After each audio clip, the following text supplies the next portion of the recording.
Hi guys, and welcome back to Copper Hill Junction, and this is a quick how-to video on how to install a DCC decoder.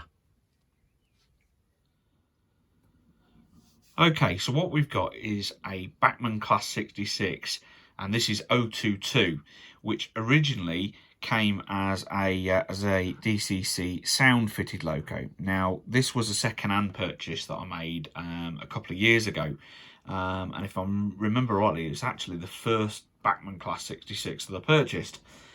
The sound chip and the speaker were removed by the previous owner, so I did get it at a bit of a bargain. It had been playing up around about a year ago, and I put it down to the chip, but it started making a bit of a noise, so I put it to one side, and not that I forgot about it, but I thought I'll deal with it later. Having taken this loco to apart, I found that the one of the axles was one of the drive shafts, sorry, were running a bit dry, so I've lubricated that up and run it on DC, and it seems to run fine.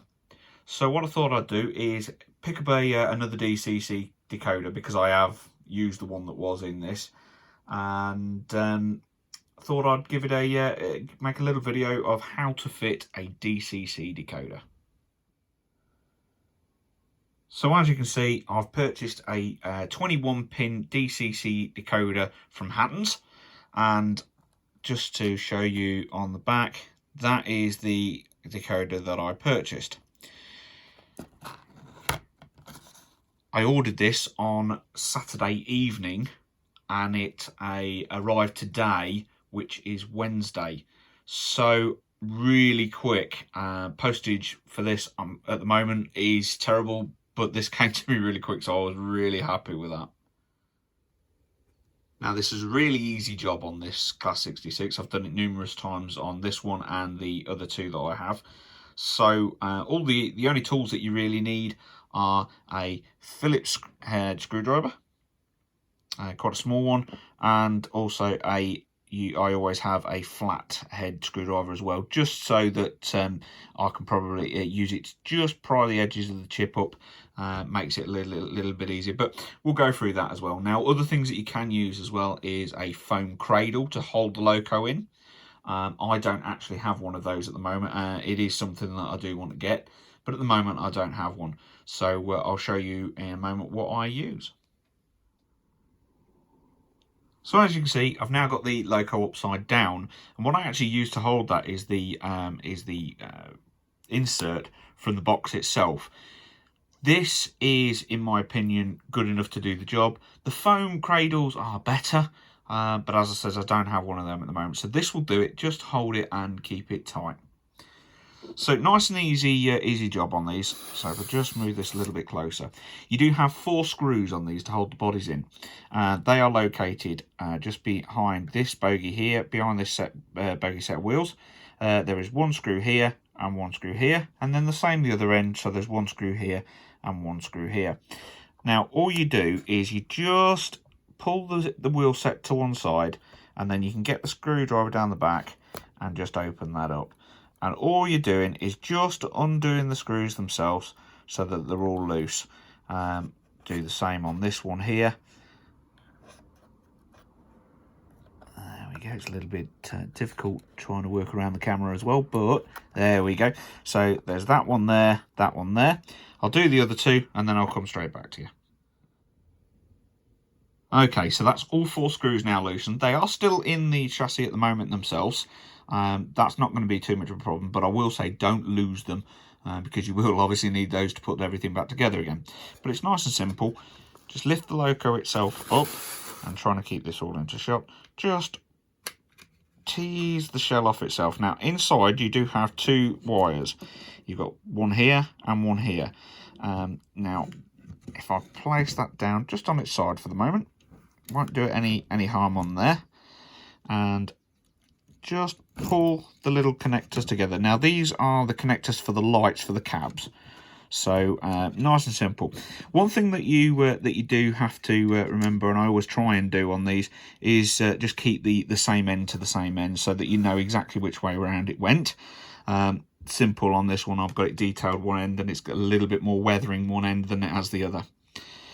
So as you can see, I've got here, here, here, and then the other screw here. They are literally just sat inside at the moment, and what we'll do is if I just turn it over, they will then fall through. And all you do, lift the shell up itself, turn the bogey slightly, and then all the 4 screws will come out at the bottom. Again, just keep hold of those, and all I do is just shift them to one side so I know that they're there.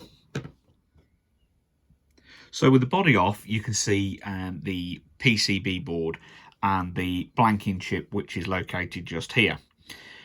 These are just a blanking chip to be able to run them on DC, and you do require the chip which I showed you earlier to be able to run them on DCC. Now there are many different chips that you can get.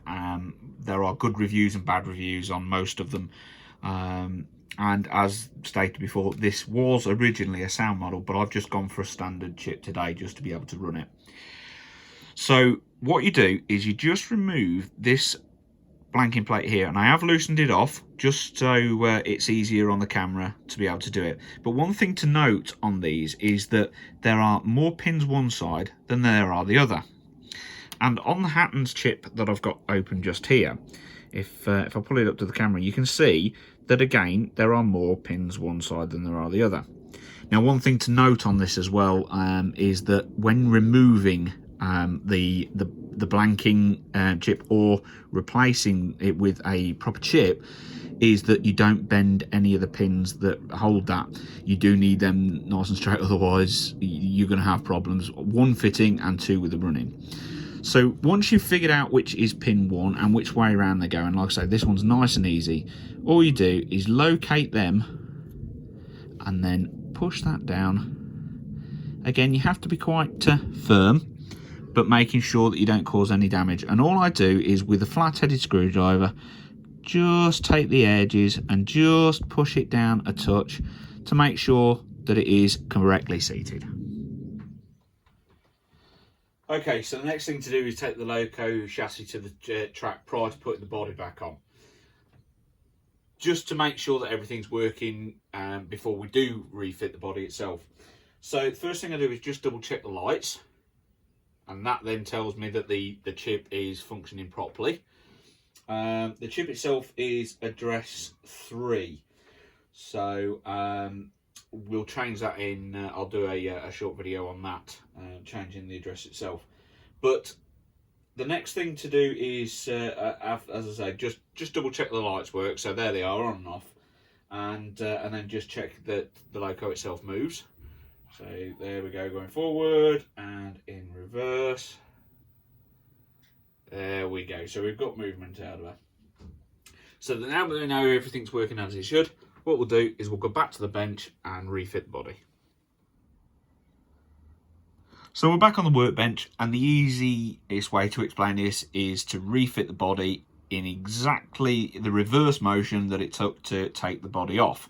So the first thing to do is take the body itself and just lay it down beside and refit these cab lights. The wires, again, nice and easy. They just slot in there. And there we go, they're both in. Take the body itself, making sure that you get the cab light wires all in there, and just slide it over the top. Once that is on, just making sure that you've lined one end up first. There we go, it should click down and just hold into place. Going then to the other end, and then just do the same as well. So now the body is located in there properly. Just bring the cradle back in, being very careful because these have got some nice detail on them you don't want to break off. The ladders are quite easy to break off, and I have actually broken one of them off one of my other locos, which I've got to get some glue to put them back on. Now, fitting the screws can sometimes, please excuse my arm, can sometimes be a bit difficult because they are quite small. So having the magnetic screwdrivers is a bit of a godsend. But all you do just again, just like you did to remove them by undoing them, just twist the bogey round a little, just locate the hole, and then by sliding the screw down in, you can just get it into location. Now what I tend to do first is just get all 4 screws and get them in their respective holes, just so that I know that they're in there. Once they are, then you can go about tightening them all up after that as well. So I'll come back to you once I've got all those in and tightened up, and we'll see how she runs. And here we are back on the main layout, the body all fitted and all the lights functioning as they should. Just to say as well that the wires, now this loco doesn't actually have cab lights. The wires inside are for the light above the windows. This one just here in the middle.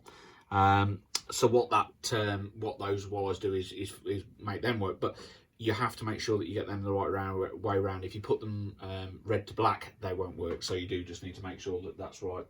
So just to give that a quick try, just change directions, making sure that they go out and come on as they should, which they do, and then just give her a little quick run backwards and forwards, just to make sure that we've got running still. Make sure nothing's gone wrong while we're fitting the body,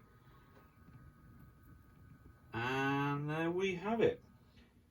So as I said earlier, this is set to address number 3 for the loco itself. Now I will change that as we do in DCC, because every loco has its own address, of course, and you don't want 2 or 3 locos going off all having the same address and moving at the same time. You want to do them individually, so that's what we're going to turn out. But I'll show you that in another video. So what we'll do is we'll get her running round and just make sure everything's doing. I'll run her in, even though she is running. I'll just give it a few laps around the layout just to make sure everything's right with the chip itself and that there's no problems. And we'll come back to you then. And there we have it. She's running around the layout nicely now, pulling the rake of TTA tank wagons I've got. I've had her running around light and with loads, and she's running nice and quietly, as she was when I first got her, so really happy with that. Big thanks to Hattons for getting the chip out to me really quickly, and obviously the post office for getting it to me quickly. Oh, bit of a dirty track there, she's just stopped and started again.